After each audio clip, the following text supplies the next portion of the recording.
Hi, I'm James Swallow, Star Trek novelist, and you're listening to Beyond Trek.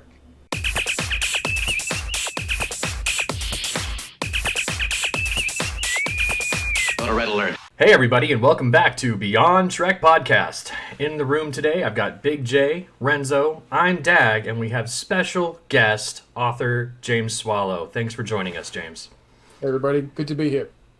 If you can't tell from the background, we're here to talk about Coda, specifically how James Swallow got wrapped up in this crazy transitional trilogy of epic proportions.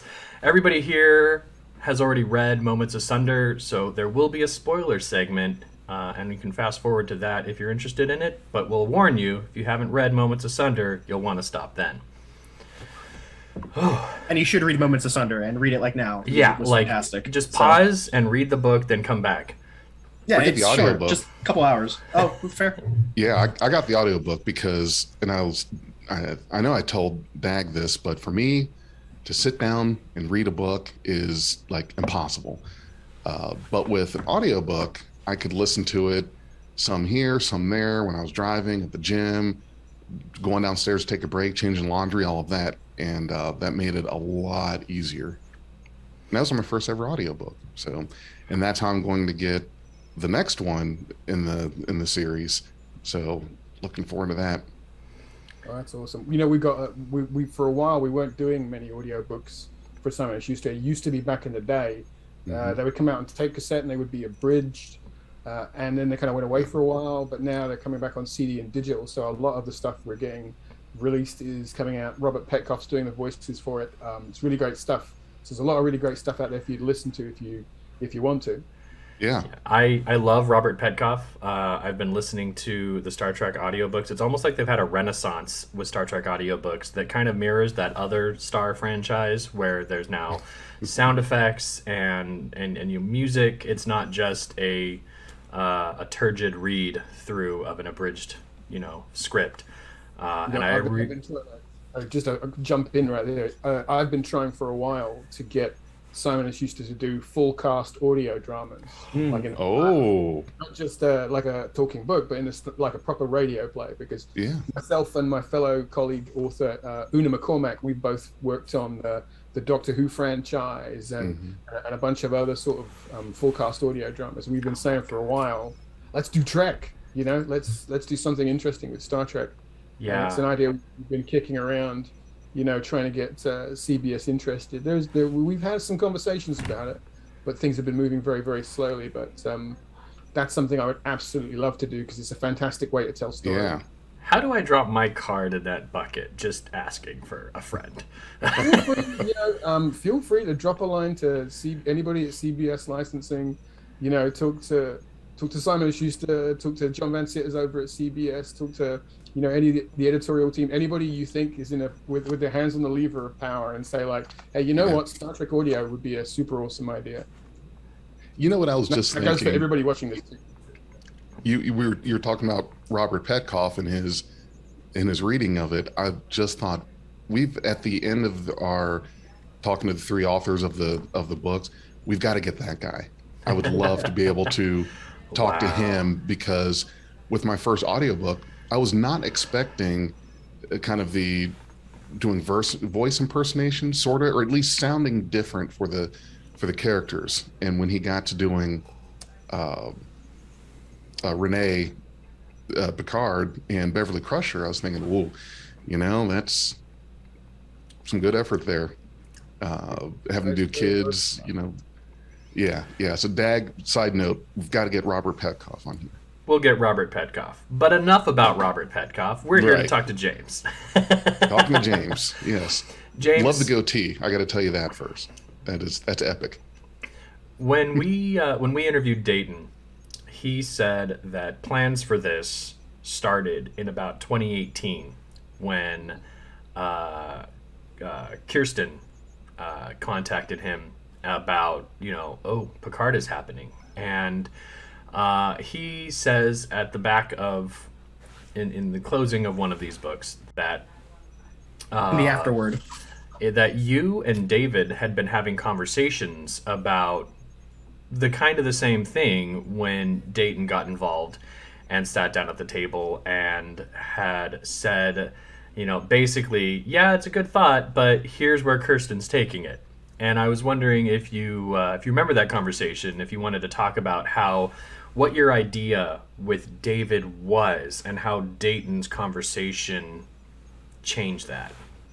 Well, to kind of cover it in detail, really, you have to dial the clock back even a little further than that, because, we all knew that when Picard was announced, even before we knew what the show was going to be, we knew it was going to kind of put a torch towards what we'd done in the novel verse, because the moment they said, well, we're bringing back Picard and it's this many years after Nemesis, we were all looking at each other and going, well, that's smack dab in the middle of the lit verse continuity we've all been writing for the last 20 years.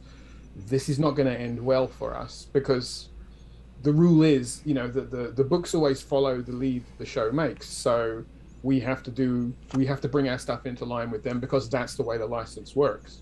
So we knew that something was going to happen. We didn't really know what the something was, and we didn't know the full dimensions of the way that the show was going to play out. But even just the initial inkling of the idea was kind of like, we were all like, oh, okay, this is going to be a problem for us.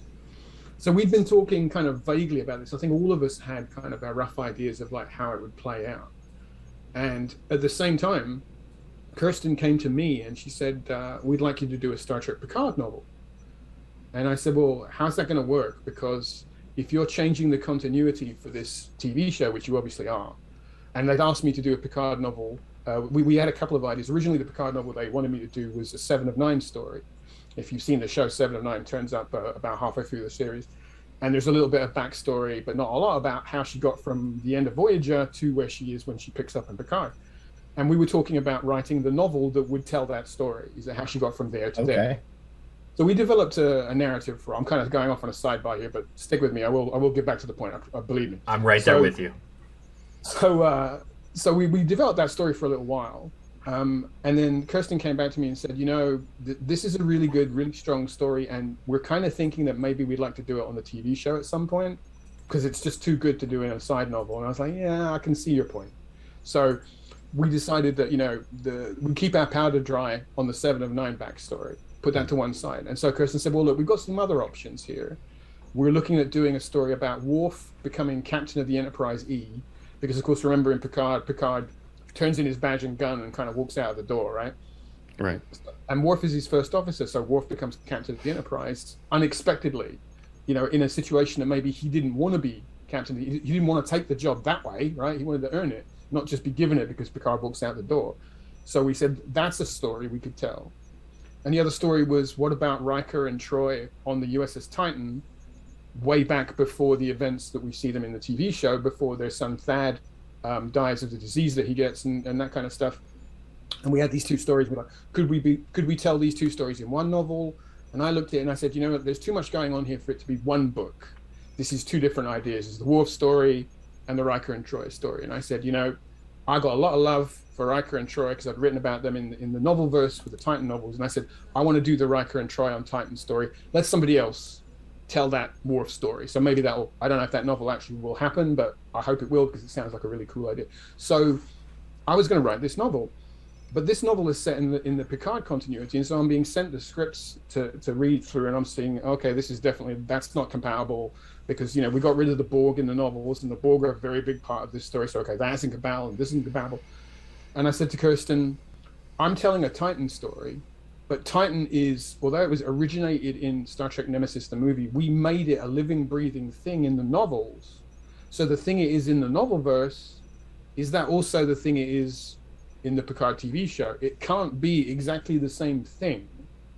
It has to be a version of that thing, if you're following, right? So, So we had a long discussion. So my primary discussion with her was about how to do a Picard version of Titan that would parallel the novel verse version of Titan.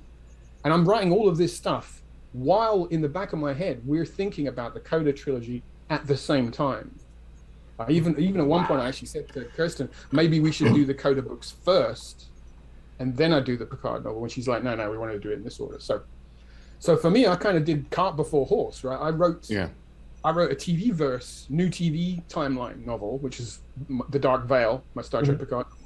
And then I had to come back and do the Coda thing. So for me, the order of it was kind of all a bit weird. And in amongst all of that happening, these ideas are bubbling away. It's like, if we have to bring the curtain down on the novel verse, how are we going to do this?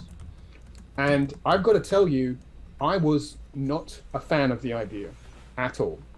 My first reaction, I talk about this in, every one of us has done an afterword in each of the books. Oh, good.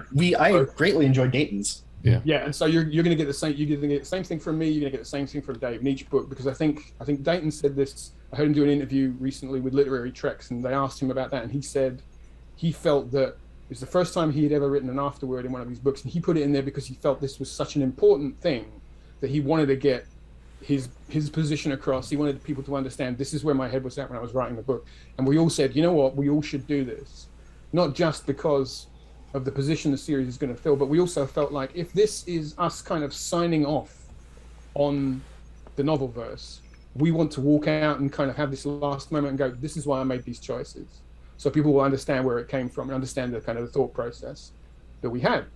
So we were talking about all these different ideas. How do we bring this stuff together? How do we come up with an interesting process that will be a dynamic story that people would really like, but also something that kind of honors and does justice to everything that has come before in the last 20 years. And I just couldn't see a way through it. And the guys came to me and said, we want you to be part of this. And my initial reaction was negative. I was like, the fanboy part of me was like, no, this is a terrible idea. This is something, I do not want to do this. I do not want to say goodbye to this. I don't want this, what is it Picard says? I don't want the game to end. Oh. And I had this really strong visceral reaction to it, and that was my fanboy heart there going, no, we can't end this. It can't end. But then I realized I don't have a choice, really, because this is going to end, and this is the way things are going to play out. So you can dig your heels in and hope it doesn't happen, or you can do something about it.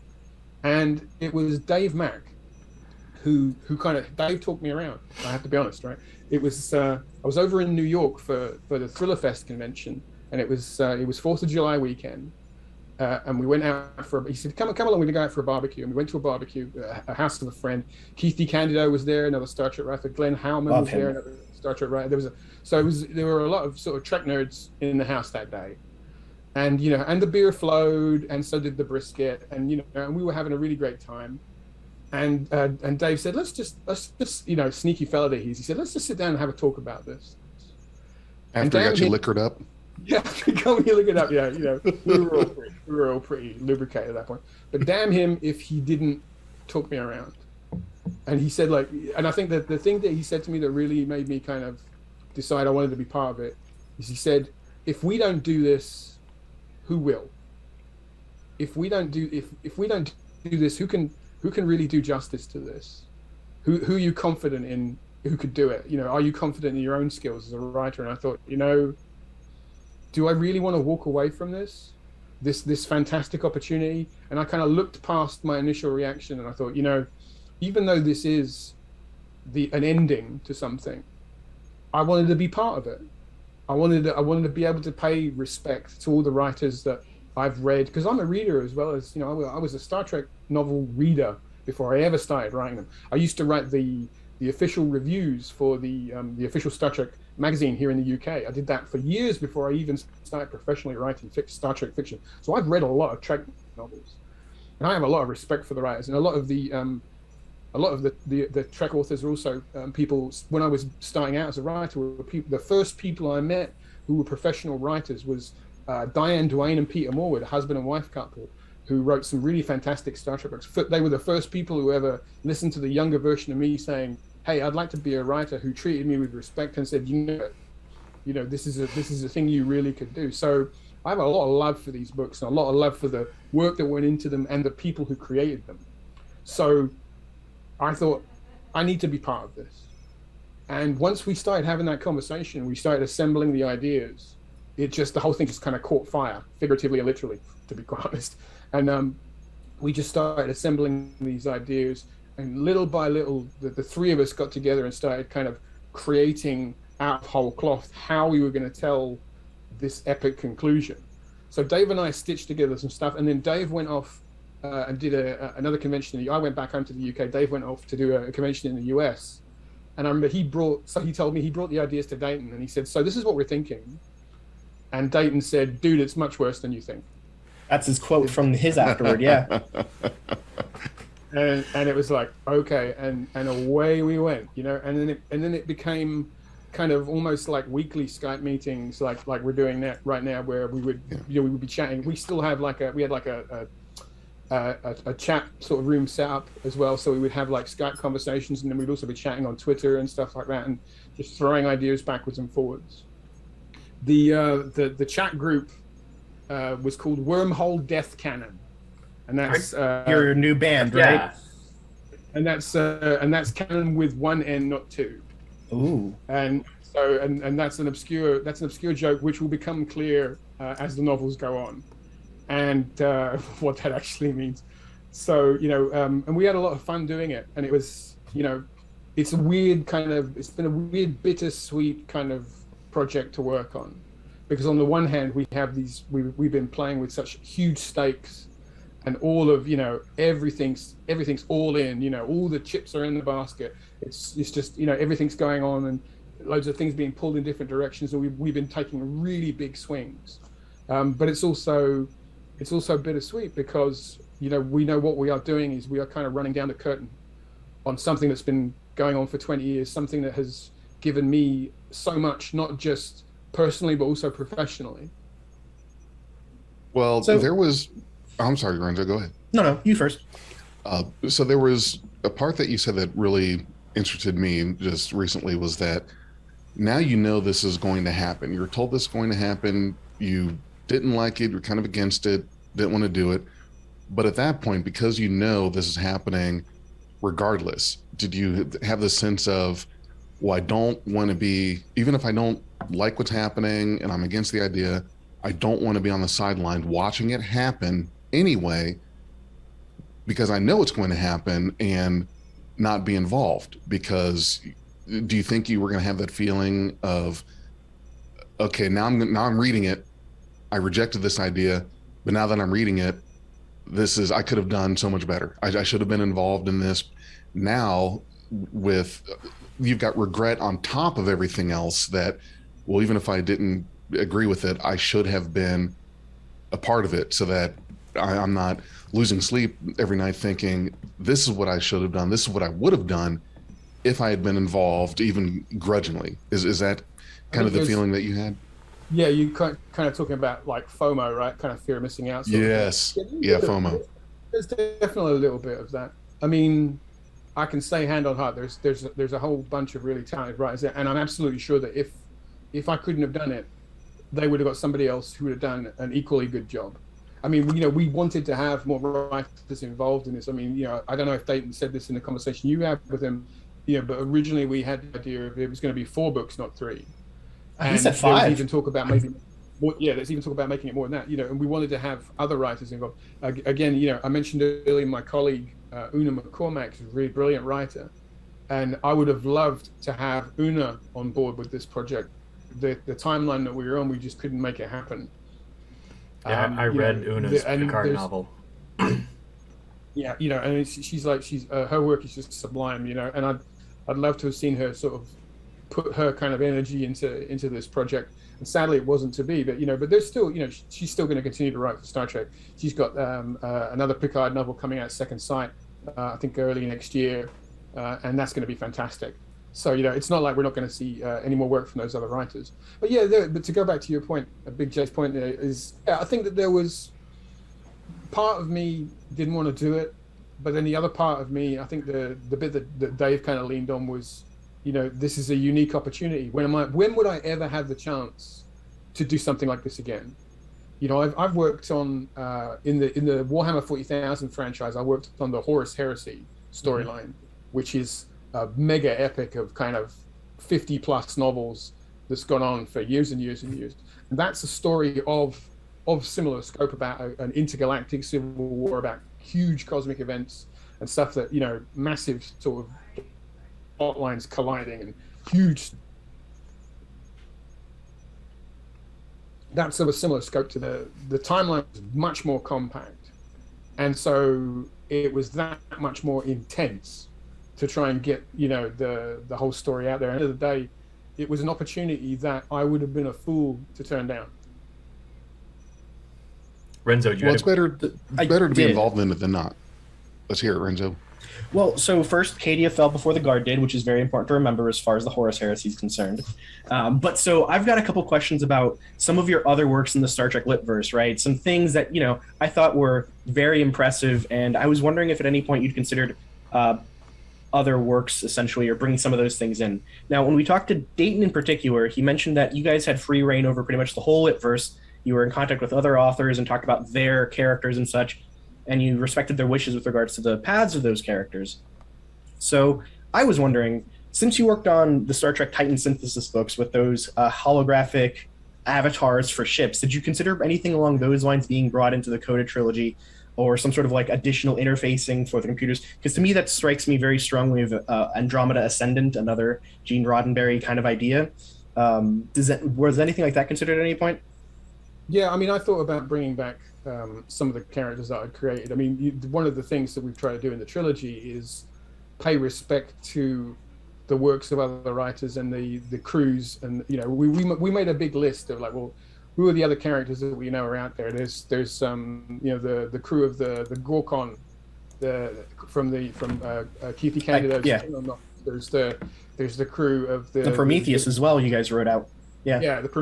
Yeah, you know, we were trying to like this, like, can we even if in the smallest possible way, can we just, even if it's just a shout out, saying, oh look, there's the Starship Prometheus just kind of over there in that fleet, just to give everybody as much as we possibly could some kind of nod and some kind of shout out, saying like, you know, we see you, we remember you, we respect the work that you did, is that you are part of this ending as much as you've been part of the whole continuity. And so because of that, while I did think about bringing in my own stuff, I thought it wasn't really the place for me to be kind of too self-indulgent, because I'm already writing a novel, and I thought I don't want it to be all about, we're just going to talk about the bits of Star Trek that Jim invented. You know, that's not what this is not about me reminding everybody how great my Star Trek is. It's about me reminding everybody how great all of our collective effort is. That's a good way to look at it. Yeah. I did think about that. But I thought it would be ungenerous of me to kind of pull the spotlight back to my own characters. I wanted to kind of broaden it and say this is an opportunity to have all of these characters, as many as possible, kind of come on screen and have their moment in the spotlight. Even if it's just a few lines of dialogue, even if it's just a short scene, to bring these characters on and give them a moment that feels real and true to who they are.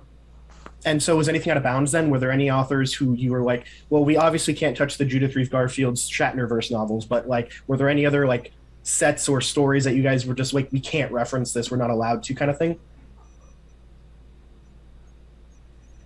Well, it's funny, people always talk about the Shatnerverse as being like a kind of separate timeline, and it's kind of soft canon. Yeah. You know, a few times I have kind of like, I put a couple of references to Shatnerverse stories in my novels. Nobody's really ever kind of picked me up on it. I just do it for fun, you know. See if they're paying attention.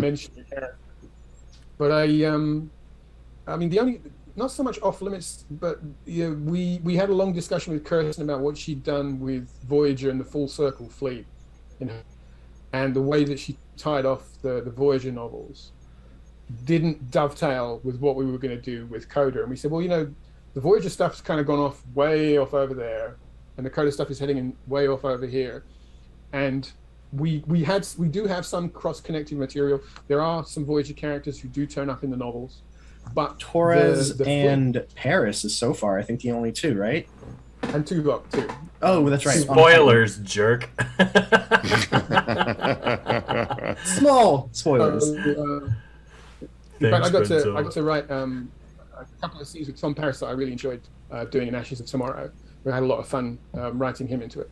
So we've that wasn't so much off limits. It was just kind of, we were respecting the choice that Kirsten had made with those novels, and we tried to do that with all of the other authors as well that we worked with. Is saying, you know, well, where did you leave these characters? What did you do with them? You know, what direction can we take them in that you're going to be happy with? And hopefully we've done that. And we tried to also, you know, even as much as we possibly could, any sort of hanging threads from previous novels, stuff that hadn't been explained away, if we could find a way to kind of say, well, this is what happened with that, even if it's, again, just one line of dialogue, just somebody just going, oh yeah, this thing happened, just to sort of tie off as many possible bits as we could before we run the curtain down. Yeah, no, I think you guys did a great job with using exposition to do so without it being like ham-fisted or ham-handed feeling. So I thought that was really, really good. I actually really like that in stories when they go back, not only reference some continuity, but like explain it further to make it more have more verisimilitude with the rest of the story. So I really like that about the first book at least. I can't read the rest yet. I mean, that's the intention. Sorry, yeah, go ahead. I'd like to talk about Canon. And this was something that I talked to Dayton Ward a little bit when we had that interview. So, as you know, when it comes to the film and movies, Canon is, you're going to have fans out there that are meticulously watching and noting and picking up anything in Canon, whether it's a prequel series like Enterprise or Discovery and Coming Up Strange New Worlds, or even the Picard series or anything going forward. There's always this kind of a watchdog group that's checking for any deviation from canon. And in speaking with Dayton, it sounds like that is also maintained with the writers. You try to anything that was done in the past in the lit verse is honored going forward.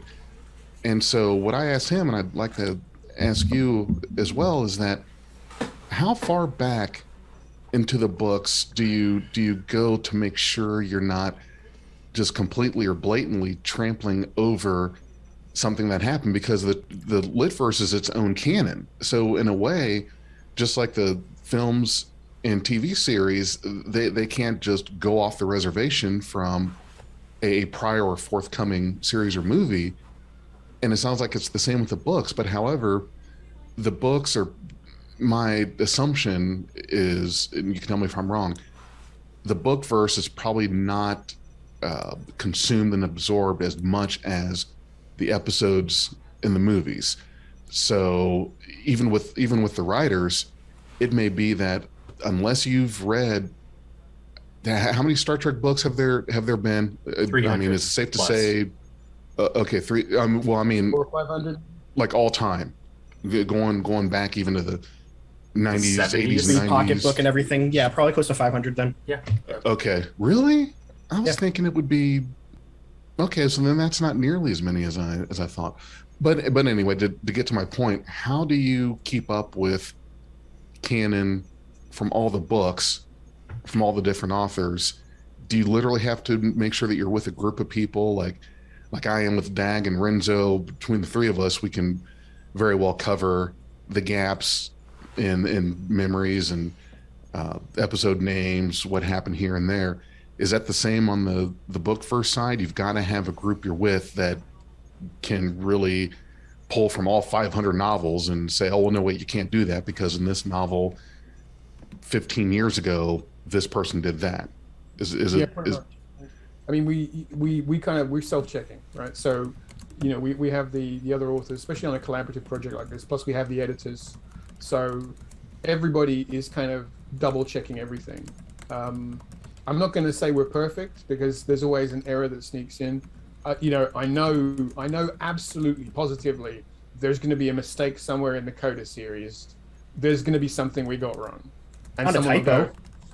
You know, someone's going to say like, oh, you know, that character's still alive and he was supposed to be dead, or he's dead and supposed to be alive. And, you know, there's going to be a mistake we made. We're only human, you know, we're not perfect, but we try our best to be as close to perfect as we possibly can get. I mean, in terms of like the canonicity of the lit verse, I mean, if you go back to the novel Avatar, which was kind of we kind of think of that as being the sort of the current phase. If you think of it like remember how they would say with the comics where you have like Golden Age comics, Silver Age comics, Bronze Age comics. I think if you look at the Bronze Age of Star Trek litverse, it kind of starts with Avatar, and after that point, that was when there was a kind of concerted effort where we were all kind of saying, let's try and make sure everything meshes together. Then if you look before that, you have the Silver Age stuff, which is like the early pocketbooks material where some of it cross connects and some of it doesn't, and some of it is completely isolated and some of it is completely crazy and out there and could never fit with anything else. And then you go back to, and you have the Golden Age stuff, which is where the really early books, where you have the Bantam stuff and the James Blish novels, books like Spock Messiah and Spock Must Die and stuff like Trek to Mad World, all those kind of early ones, which exist completely in their own continuity, and some of them are just really, really out there. So I would say anything in the Bronze Age era, anything from that kind of Avatar onwards, we all made an effort to either read it or, if not, be knowledgeable about what takes place in those stories and try to kind of keep the continuity as close as possible from that point onwards. And that is the kind of that's the sort of the 20-year period of sort of contemporary Trek lit where it became serialized. After the end of Deep Space Nine, after the end of Voyager, where we said, instead of just telling isolated stories, we're going to carry those shows on. So this show ends at season 7, but the books are going to be season 8, 9, 10, 11. We're just going to keep on going with those characters and keep on building on that serialized narrative. And Coda is an ending to that era of Star Trek fiction. So I guess whatever comes next, the Platinum era, whatever you want to call it, right? Books that come next, that will be existing in a new continuity. Okay, so let's talk about the Bronze era. And it sounds like from the way you described it, the Gold era is its own thing, whatever they did. The Silver era is its own thing. Bronze, it's like, okay, here's our demarcation point with what we're doing. If we can, if we're able to honor and not completely contradict the Gold era or the Silver era, great. But we're kind of like, this is our version of the New 52, like from the DC Comics. That this is our thing. Now, once you establish that, did it become this setup where any author that's going to be involved in the Bronze era, this is our group? There's not going to be someone writing a novel in this era that we don't know about. That's not part of this group. It needs to be, if you're going to do this, you need to be part of this collaboration. There's no independent writer that might be looking at your stuff. You need to have them in the room or on a call with you. Did you guys take it upon yourselves to make it a group effort that if you're going to do a novel in this part, then you need to be brought in on the inner circle to make sure we're keeping things serialized and consistent? Like, did you have a primer, essentially, a primer for new authors who are going to write their first book, something to catch them up or help them out? No, nothing like that at all. It was much more informal than that. Okay. I mean, it was more along the lines of, there was never kind of like, a gateway saying, unless you're part of this in-group, you are not going to get to write a Star Trek novel. There's never anything like that. Because I think everybody who came on to write a Star Trek novel already had a level of expertise and knowledge about the material, because you have to have that, because you wouldn't even be coming into the job if you didn't already know the background and the material. So there was already kind of an expectation that you had to have a level of knowledge about it before you even kind of pick up your pen. And then past that point, I think there was just a sense, I think, amongst all of us as writers, is that it's just respectful to pay respect to the work of the other writers. So what you would do is, I would get an email from another writer saying, "Oh, Jim, I noticed you did this thing in this book with this character. I'm going to do this other thing. Do you have any input or thoughts?" And, it could be down to like, please don't kill that guy off because I want to use him in another novel, or go nuts, do whatever you want, or, here's my thoughts on the backstory of this character, but you feel free to do whatever you want with it. It was much more collaborative, much more free and easy. There wasn't a structure to it. It was just, a group of people making themselves available. So if somebody comes in and says, "I want to write this story and I want your opinion on it," that opinion is there. If they want to write the story and they want to do it their own way, they can do it their own way. Because ultimately, at the end, it's the editor's choice to decide about if something feels like it's not in continuity, the editor is the one who makes the final decision about that and says, well, maybe you can't do that in your novel because it contradicts this book, or you can't do that because it contradicts this TV episode.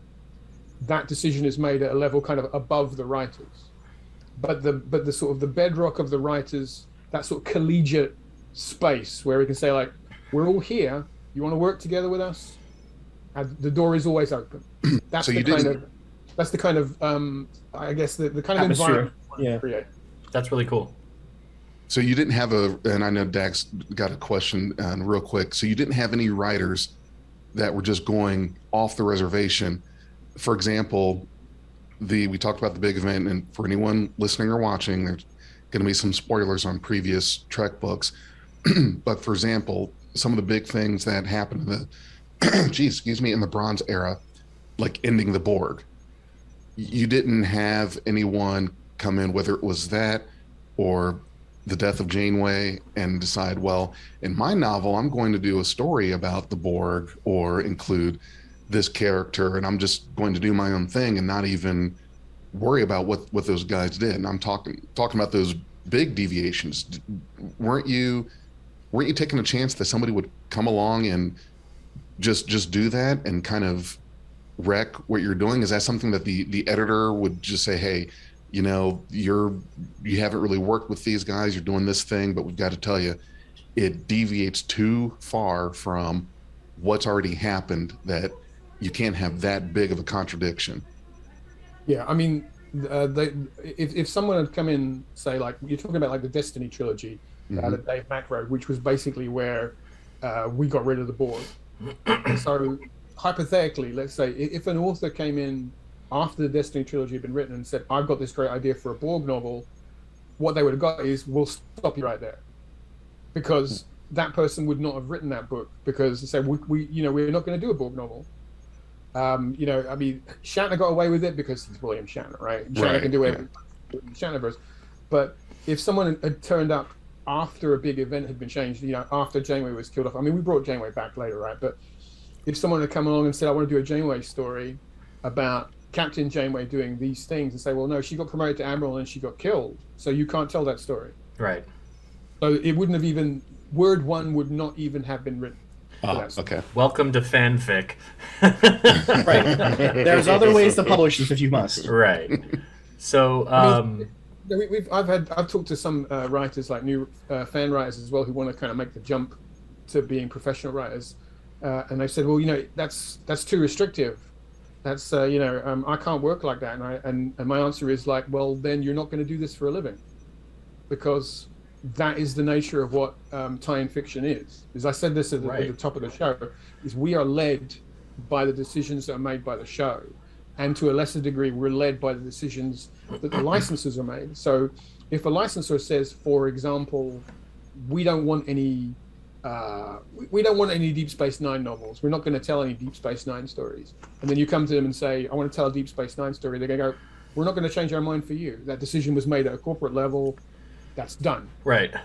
And that's I mean, that would never happen, to be honest, because it's not like they're going to stop doing DS9 stories. But you see the point I'm making, right? Yeah. It's if a decision had already been made, for another writer to just come in and go, I'm just going to completely ignore that.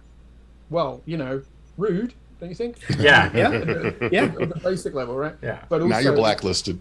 Yeah, it's like I don't think nobody would ever be blacklisted. We're much too friendly for that kind of thing. It's more like if somebody came in and said, I want to do a thing that rides roughshod over everybody else's work, we would have had a polite conversation with them and said, like, do you really want to do that? Isn't there a better story that you could tell? If you're talented enough to have got into the room, why is it the first thing you want to do is reverse something that somebody else had done? Why not tell a really cool story of your own? We're a big friendly team, and we've always been. I've always felt like it's been very, very welcoming, and I think it just seems much more likely to me that a writer would come in and we'd say, like, welcome, come on in, the water's lovely. There's so many great stories out there to tell. Why limit yourself to undoing something that's already been done? Well said. Speaking of the level of collaboration that you have with the other writers, I want to take this back to Ashes of Tomorrow. How did you navigate the responsibility of grabbing the loose end from Moment Asunder and weaving that into Oblivion's Gate? Well, when you say it like that, you look at the covers of the books and you see Dayton's name, my name, Dave's name, and it looks like what you're looking at is three discrete objects. And that is not what that series is. Ooh. Because the three of us sat down, although obviously I wrote the middle book, Dave wrote the last book, Dane wrote the first, we physically sat there and typed those words out. But the entire story concept, the whole thing, the whole object that is Star Trek Coda is a creation of the three of us. If you look in the opening page of the book, you'll see something that's a unique credit. I don't think it's ever been done with any of the Star Trek books. Is you'll see where it says Star Trek Coda, written by Dayton Ward, James Swallow, and David Mack, and the three of us share credit for the creation of the whole storyline because we created it together. It was a collaborative effort that we sat there and we decided we're going to tackle this like we're writing a television miniseries. We're going to break the story piece by piece down into elements. We're all going to collaborate. We're all going to put story ideas together, and we're all going to discuss how this story comes together. And it was, it was even kind of late in the stage of development when we decided who was going to write what book. Because originally, in the early stages, I was going to write the first book in the series. And then I couldn't make the scheduling work. And we discussed it, and we said, look, it's better if Dayton does the first series, I'll do the second book. I think we always felt like Dave was going to be the guy who would end cap it. I think pretty much Dave's position as tail end Charlie kind of coming in there and like finishing it off and bringing that final closure to the story, because he's so good at that sort of thing. He's really good at doing the big swings, these massive sort of cosmic events. And we always felt like, Dave should be the guy who kind of, carries it to home plate for us, as it were. Whereas, Dayton and I were discussing, well, who goes first and who goes second. And that was just that was purely like whose calendar works best, so that's how we ended up deciding the kind of the running order. So you always knew that David was going to be the last one. Yeah, I always felt like, that he was the best man for that job. So, but building the entire structure of the narrative was very much a group effort. And it's great because it feels like, for me as a writer, there's a little bit of my creation in Dayton's book, and there's a little bit of me in Dave's book. And the same for them, is each of us have a kind of our little fingerprints on everybody else's story, because it was such a group effort to create this sort of epic trilogy. Hi, Dr. Phil Phlox, also known as John Billingsley, speaking. I am the president of the board of the Hollywood Food Coalition. We serve terrific multi-course meals to the unhoused and to those in need 7 nights a week. We assist as many as 100 nonprofits with their food needs, buttressing extraordinary social service programs. We work with community partners to address issues of food insecurity here in SoCal. We do lots of other great stuff, but how much time do we have? If you're in LA, come and volunteer with us at hofoco.org/volunteer, and any Federation credits you can spare go a long way.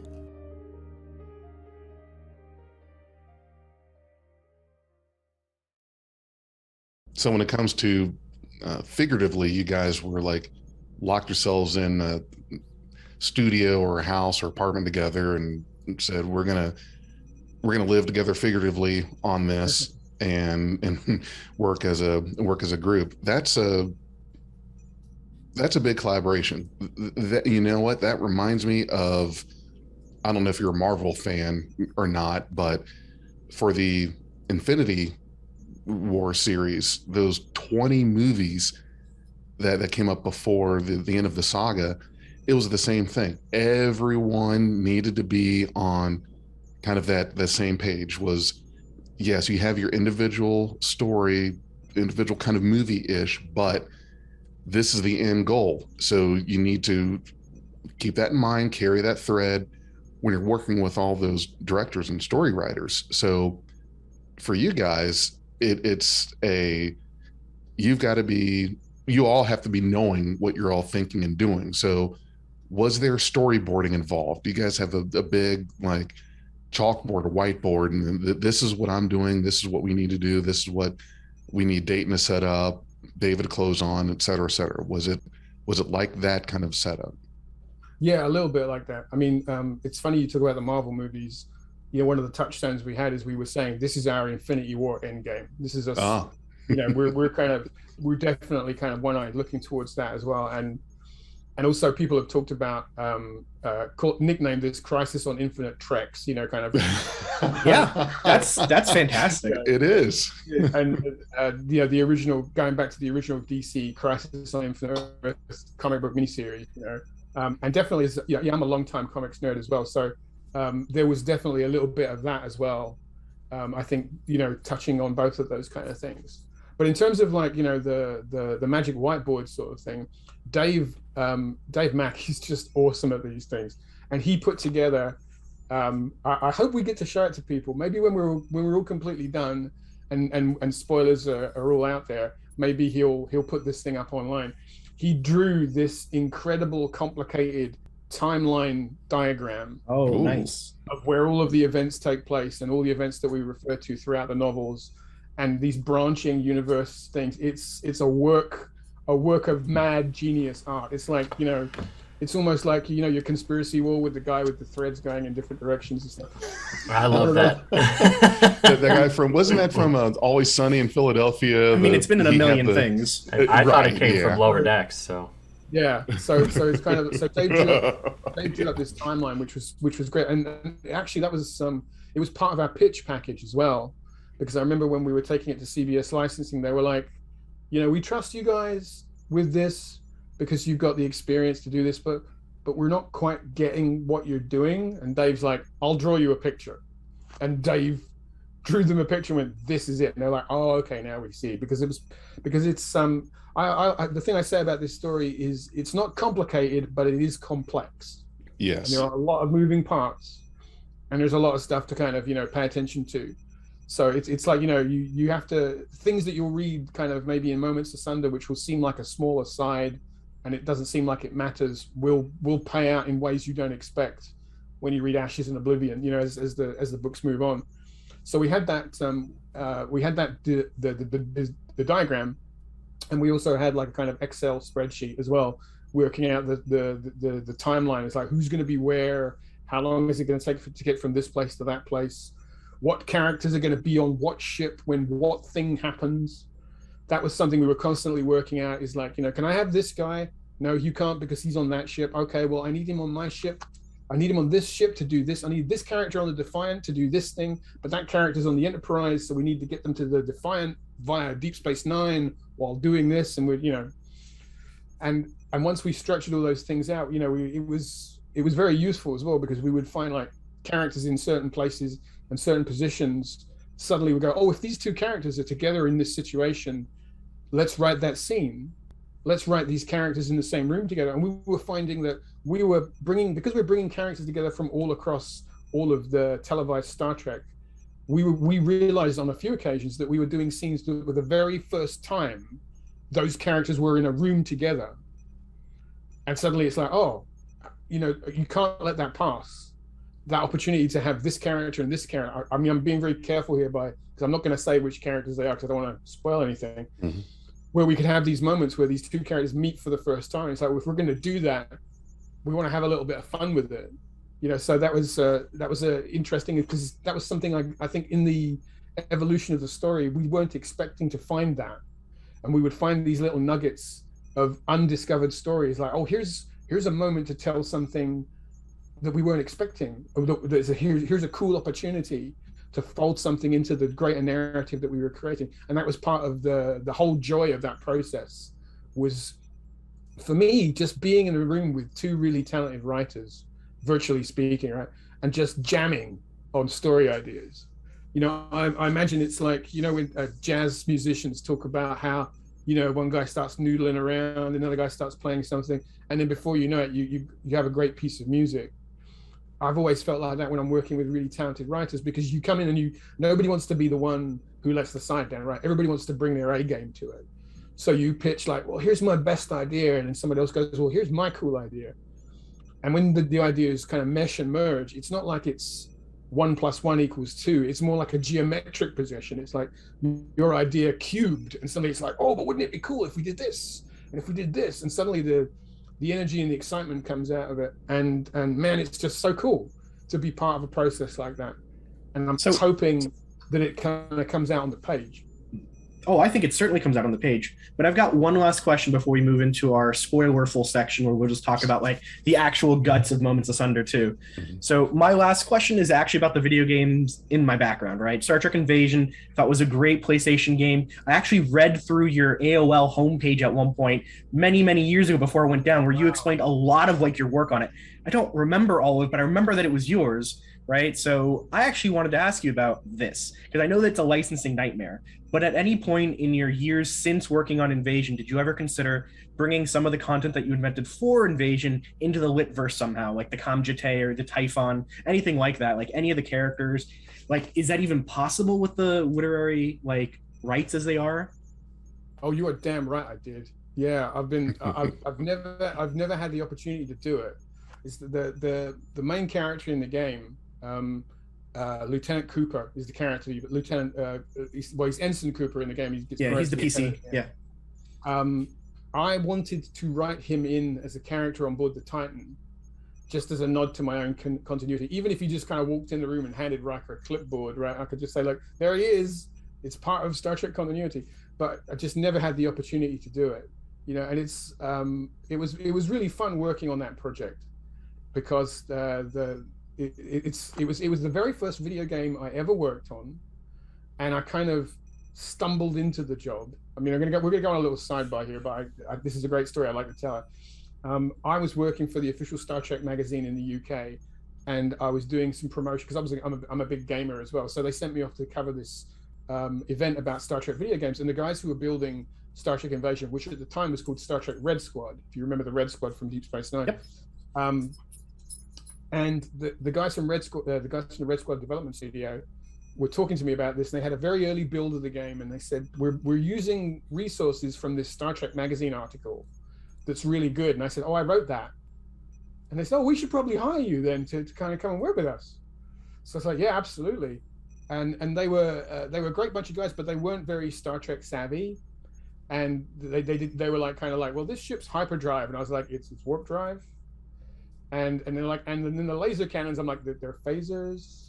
It's like, and I was like, guys, why don't you let me just take over here, and I'll do this for you, And so I came in and I kind of Star Trek'd it up for them, and we had an absolute blast putting this game together. And I really enjoyed it.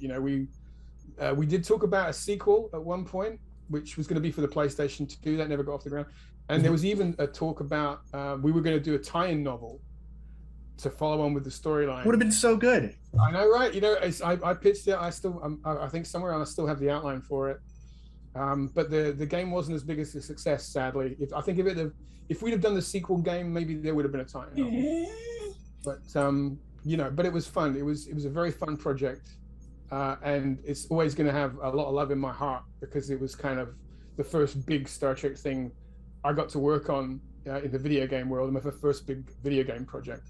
Yeah, that's actually interesting. So Invasion's one of the very few video games of the Star Trek franchise where we actually know who the writer was. We know it's you, right? Most other games, they simply don't label one. Like you can't figure out who wrote Armada or Armada 2 or Legacy or whatever, right?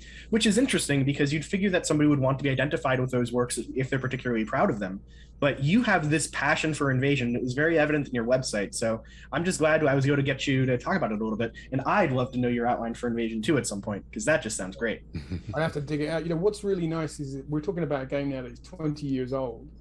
And I still get people sending me like fan art of the ships and still talking about the unique designs we had. I mean, because Trek techie nerds are a whole subset of Trek fandom, right? People who love just the ships and the technology, and there is a lot of love from people there who always say, oh, we love the big Typhon class, sort of like the Star Trek version of Battlestar Galactica, Exactly. And the Valkyrie ships is one of my prized possessions actually is a guy who was a fan who built these 3D models, and he got a 3D printer, and he made me a tiny little model of a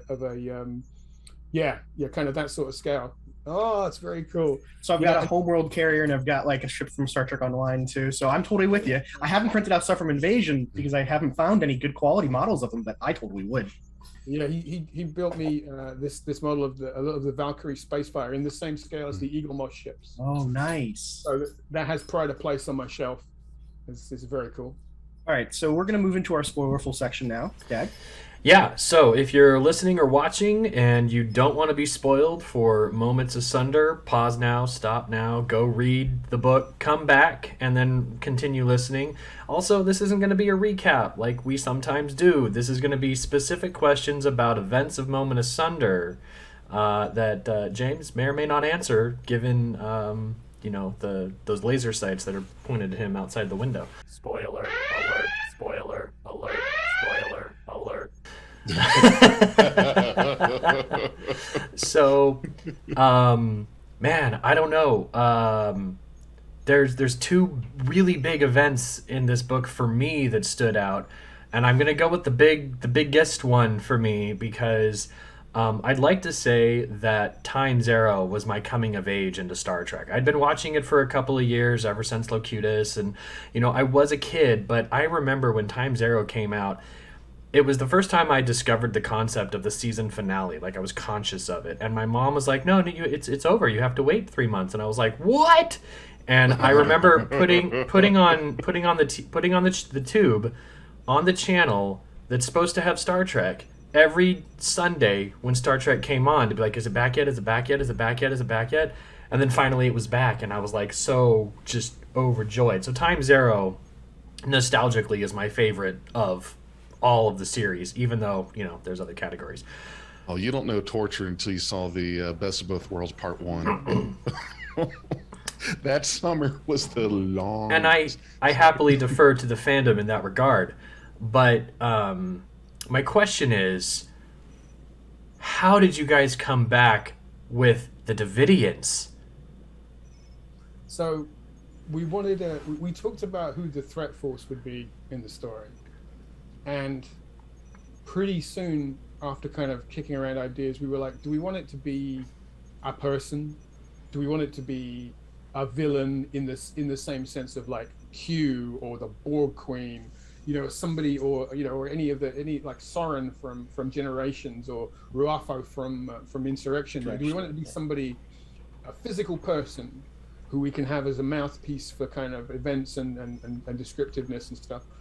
And the more we thought about it, the more it was kind of like, if we do that, we encapsulate everything in one person, and it didn't feel big enough. And we talked about the threats that we've seen in Star Trek before, and we kept coming back, I think, to the initial kind of concept of the Borg.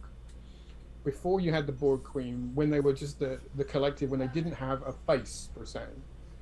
And that always terrified me, because fighting the Borg is like arguing with a hurricane. Right, it's like or if you go back to the Terminator thing, was it like what Reese says? It can't be bargained with, it can't be reasoned with, and it absolutely will not stop until you're dead.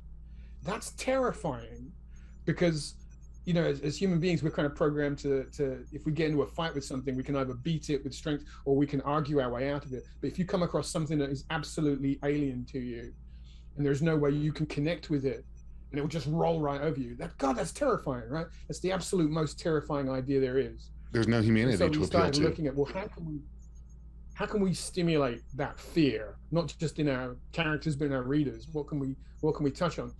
And we knew that we wanted to go back and bring something from Star Trek's past. So we looked at a lot of different threat force races.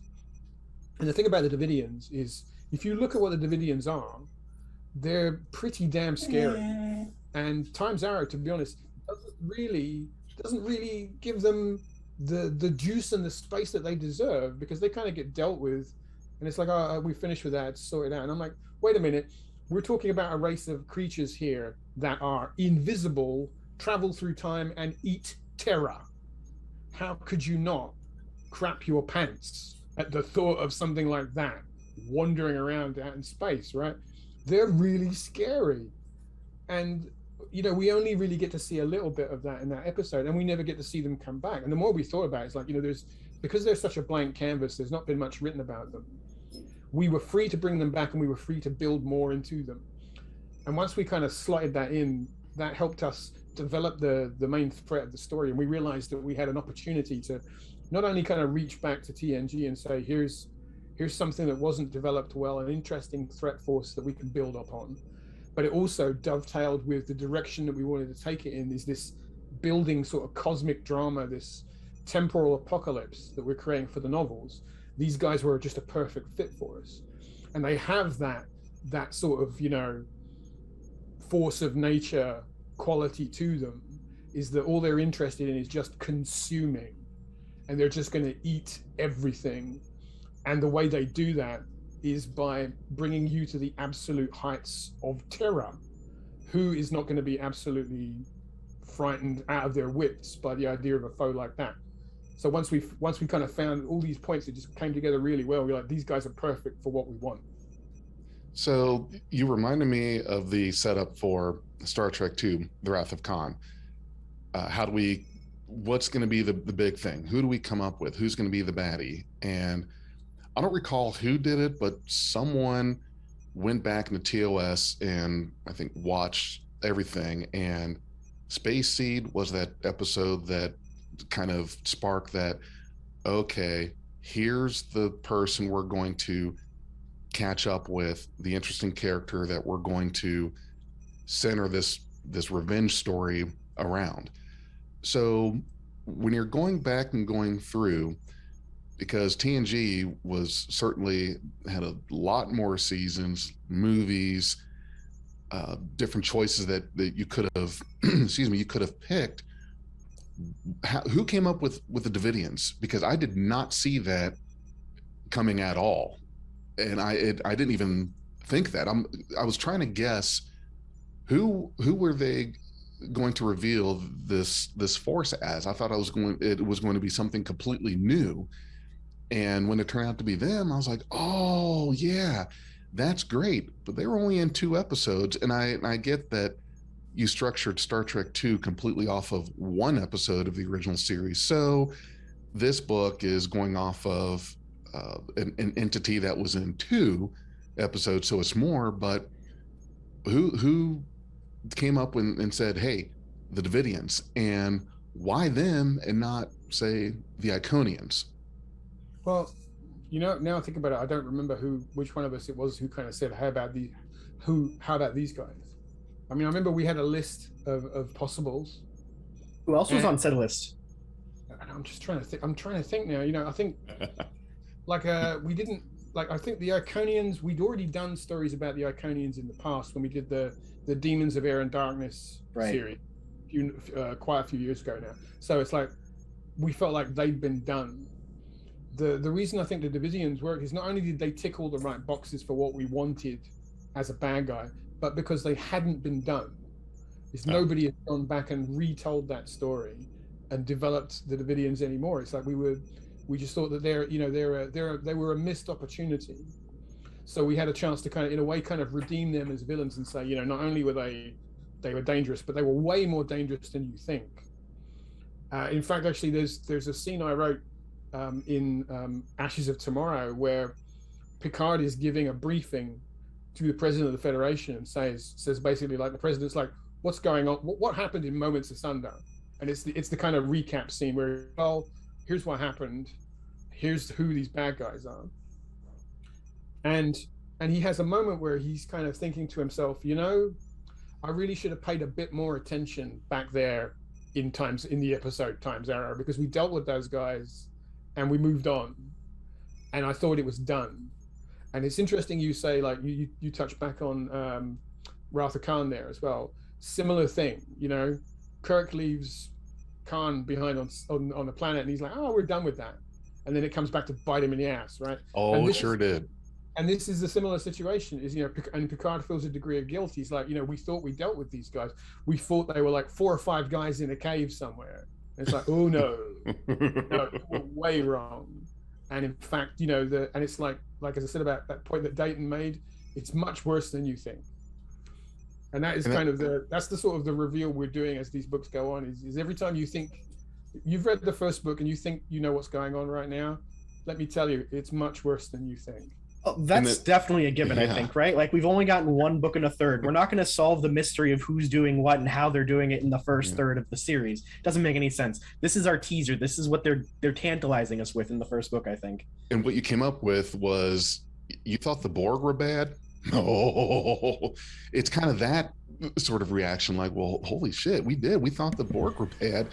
we've seen nothing. This and makes that's epic. this makes what I like. I just want to quip, this makes the Borg digging into 8472's territory look like a mining operation compared to what's happened in Moments Asunder. And then they got their asses kicked doing it. Yeah. What I like about the Davidians as bad guys is the kind of like they're very subtle and insidious right up until the point when they're not. And it's the kind of thing that just it's the kind of threat that just sneaks in through the back door, and you're not even aware it's slitting your throat until it's got the knife there. Yeah. Star Trek always does a great job of taking kind of real world things and sort of reflecting them in a sci-fi universe. And the thing I kept thinking is in a way the Davidians are kind of like it's a metaphor for climate change, because it's this thing that's been going on for a long time, and people who have not been paying attention to it, and now suddenly it may kill us all. Mm-hmm. And it felt like that kind of idea was in the back of my head about the real world equivalent of something. And I thought that's the kind of fear that you feel. You start thinking to yourself, oh, what if I'm an emotion I can't get out of because I wasn't paying attention and now it's already here. That sort of emotion was something that I kept coming back to every time I wanted to write about the Davidians. I kept thinking, what's it like when you wake up and go, oh my God, the call is coming from inside the house. It's already too late. It's already too late to stop it. So what do you do next? Is like, do you give up? Do you give into, and this is a thread that kind of goes through Ashes of Tomorrow, is do you give in to fatalism and you say, well, I can't do anything about this, so do I run out the clock? Or do you say, no, I'm going to fight right down to the very last second, even for the slimmest of possible opportunities to win through, because to do anything else would be to surrender.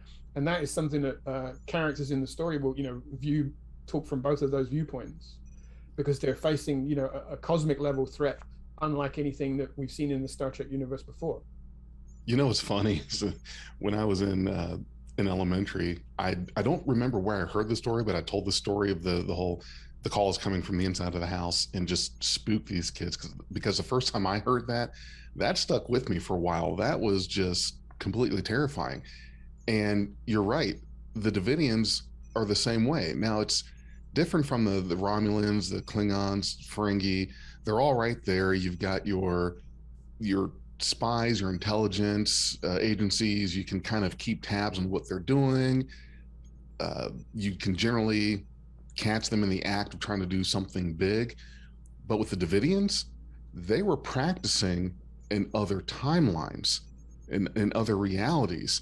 So you had no reason to suspect them, because after the incidents in Time's Arrows, like that was the last you ever heard of them. There were no other plots or secrets or things that they were trying to do that somewhere in the Alpha Quadrant was discovered.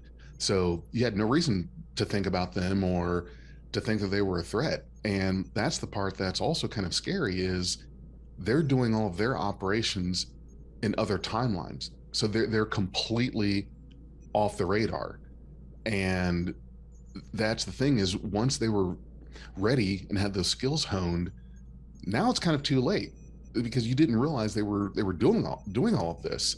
They weren't under the microscope of the Alpha Quadrant powers. They were just not only off the radar, they were just completely over here in a different time, different reality, different universe. And that's, you're right. It was very much the calls coming from inside the house sort of thing.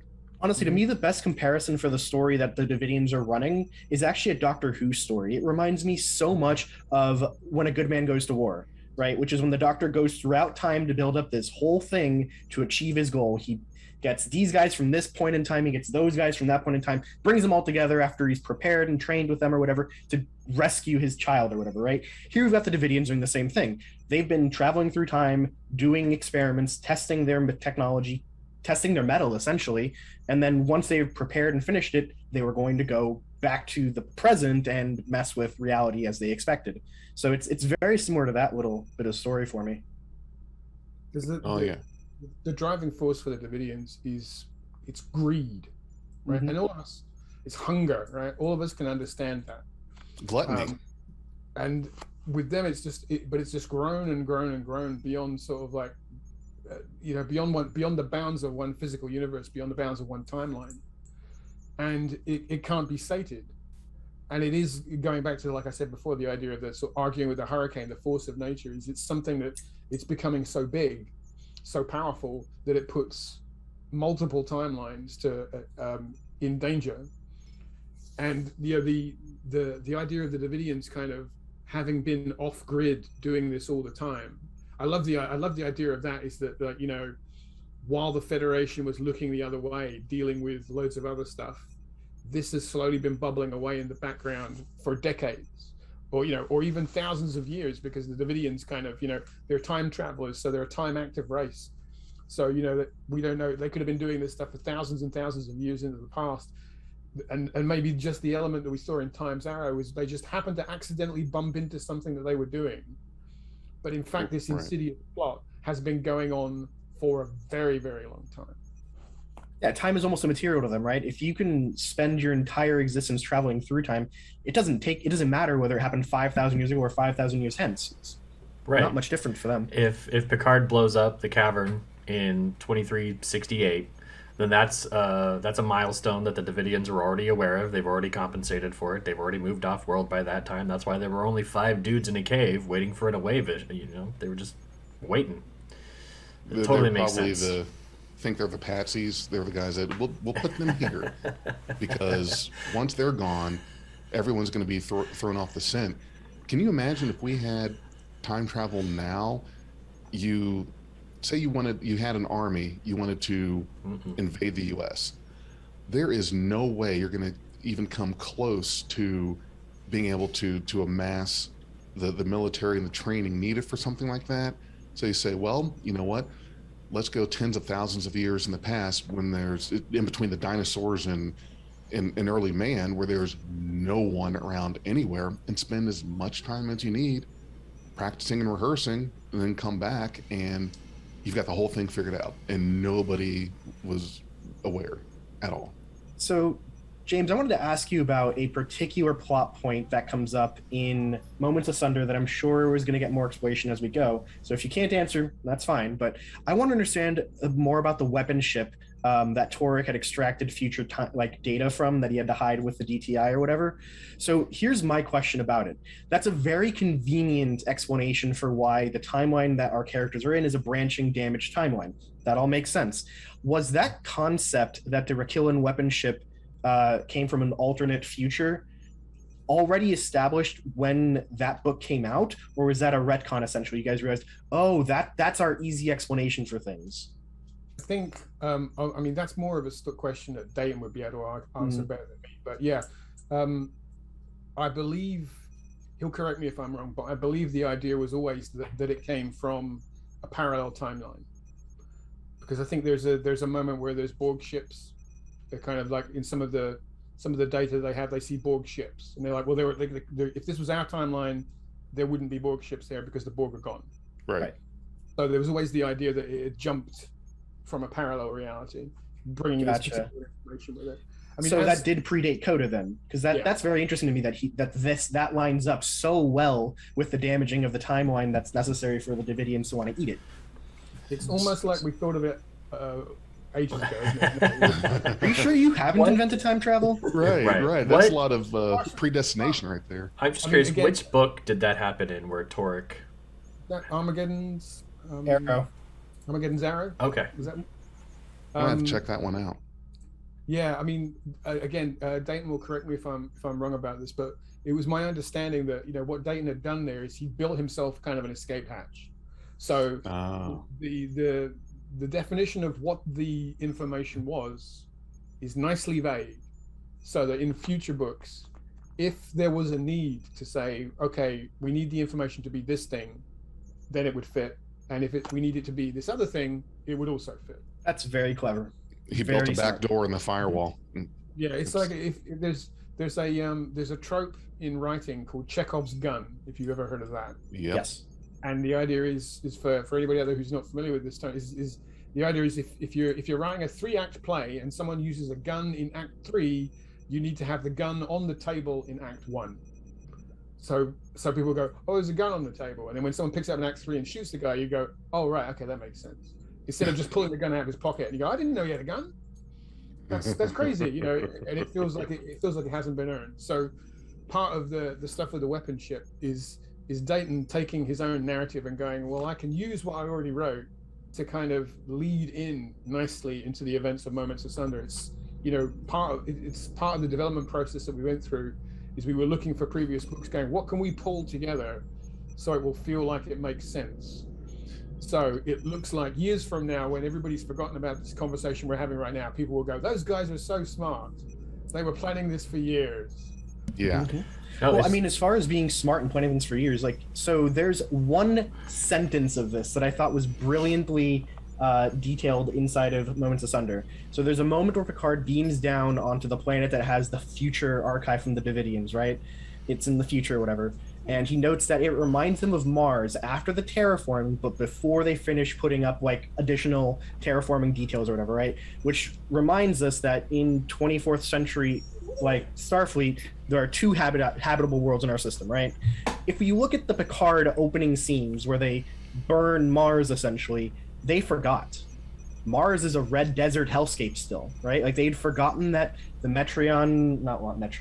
the Verteron array in Mars from Enterprise was working on terraforming Mars, right? Like there's a whole big disconnect there. And I'm just really impressed that you guys remembered to terraform Mars because it doesn't come up basically ever in the show, except a couple scattered things, and they forgot it when they wrote Picard. So kudos there. I was super impressed by that tiny little snippet. You know, I mean, I have to say the reason Picard Mars looks like Mars is because if you made it look like terraform Mars, people wouldn't know that it was Mars. Oh, yeah. Well, it's common denominator planning is bad. So, you know, all the terraforming and colonization happened over on the other side of the planet. there you go. So, it is a freaking planet, man. It still looks Right. like red. It's nice and green with fields and stuff. Should have just detonated a Genesis weapon on Mars. That would have been a lot faster. Right? But you want to keep Mars around afterwards. That's true. So this thing about the Requilon ship, so now is that your way of saying that even this reality that we've been in for the Bronze Era of the books, well, this is actually not even the prime timeline either. Is that what it's doing? The books have never been the prime timeline. Okay, well let me reword that. Okay, it's spelling it out for the readers, specifically saying this is not what you thought it was. Right. It just not the prime timeline, but in regards to the books, like the books own prime timeline. Is that a way of saying, well, you might have thought it was, but psych, it's not? Oh no. So if we want to talk about like, okay, what timelines are there in Star Trek? I mean, okay, there's a lot, right? I mean, we've got like, you know, we've got the Kelvin timeline, we've got the prime timeline, we've got the Litverse timeline, and then we've got how many other sort of little sub-branching universes that we've seen in other shows. We've also got the Star Trek Online timeline, which is slightly different. In fact, actually, I actually have a couple of little nods to characters from STO turn up in Ashes of Tomorrow. I'll look for those. I'm a big player of the game. That's cool. Yeah. I deliberately put in some STO references just to sort of say, you know, this is not, you know, what I was saying is that this is not the STO timeline, but there's no reason to believe that we can't have characters who are in that timeline in this timeline as well. I got to get caught up on that game. That's really because cool. They all kind of, you know, they all sort of cross connect. I do love that. But in terms of like, you know, the timeline that we see from the future ship, that's another branching possibility. We are running up on our time. I have one last question. You mentioned that the green light for pitches comes from the top down. Is the top now saying that there will be no more tie-in novels for the stories of this era, or should we just read Oblivion's Gate? Well, you mean there will be no more timelines for the Litverse? Right. Will you not be allowed to write books expanding on the characters as you've written them for the last 20 years? Is it basically, is this like a clean cut? Is that? Well, I don't. No one has come to me and said that, but it is my personal belief that yes, this is the end. Okay. Now, it doesn't mean we're not saying that's the end for Star Trek fiction. Absolutely not. Of course. Clearly not. There are more Star Trek stories coming.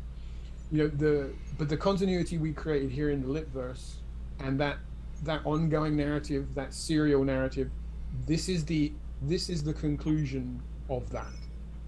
But there will be more Star Trek stories, and you know, if we bring back elements that we created in the Litverse and do new incarnations of them in novels, I have already done that.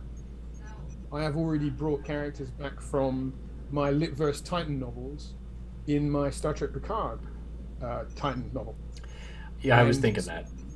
You know, it's like it's a little bit. We've talked a lot about the way the guys over in the galaxy far, far away in the Star Wars universe have dealt with what we're having right now. You know, just kind of dropped the hammer and they said, "That's it." No more. Right. You know, you didn't give an opportunity to kind of close them off. What we're lucky here that with Star Trek, because of the nature of Star Trek, and Star Trek is something that has parallel realities and multiple timelines, we're lucky that we get to tell a story like this that does bring closure to that narrative. I love it. That was in the afterword of Moments Asunder. It was just for the Star Wars EU, just one day, done, gone.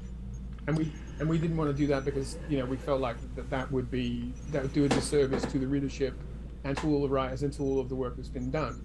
Now, if you take a look at what's going on in the Star Wars universe now, you will see that the ongoing continuity of Star Wars is they're cherry picking cool bits out of the Litverse, the Star Wars Litverse, going, that's pretty cool. Yeah, they're bringing back Thrawn, cool. They're bringing back this. Yeah, they're picking and choosing.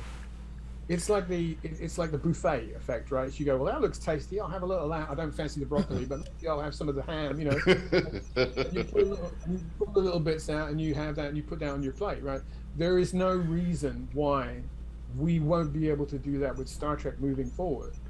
Now, I don't know if there are any plans. I'm not privy to any information about that. This is my personal hope that, you know, going forward, if there is a piece of storyline, a character, an element that is cool from the Litverse, is that, yeah, maybe we can import that across. There's no reason why we can't do that. What we're on the verge now of a brand new era in Star Trek storytelling, where everything old is new again, where the slate has been cleared, and we can tell new stories. We can even maybe bring back characters that we wrote about and tell stories about them in completely different ways. I love the idea of, you know, somebody picking up a future novel and saying, oh, this character from the Litverse is in it. I know everything about them. And then the story goes in a completely different direction and does something totally unexpected and completely pulls the rug out from underneath you. I think that would be so cool to see somebody do something like that. So this is an opportunity for us to kind of refresh and renew. And, you know, I think Dayton put it best. He said, we're changing lanes here. We're kind of pulling freeway onto a different road, and we're moving into synchronicity with what's being done on the television shows. And that will be the direction that we take moving forward. Right on. I love it. I love it. James, I want to thank you so much for taking time out of your day to join us. Renzo, Big J, glad to be here with you as always. For the audience, this is part 2 of our 3-part interview session. We'll be back next month with David Mack to roll out Oblivion's Gate. In the meantime, if you're listening to this right now, Ashes of Tomorrow is available today. Go pick up that book. Pick up Moments Asunder and read that one first if you haven't already. And thank you for always going boldly with Beyond Trek Podcast. Hey everybody, I just wanted to give a quick shout out to our Patreon and Anchor supporters. Big thanks to Stephanie Baker, S. Tam, Anne Marie, Jim Cook, and Nora Hickson. We really appreciate your support. Thanks for being a part of Beyond Trek Podcast. We are Beyond Trek Podcast. Lower your inhibitions and surrender your years. We will add inspirational and hilarious Trek content to your day. Your attention will adapt to subscribe to us. Resistance is futile.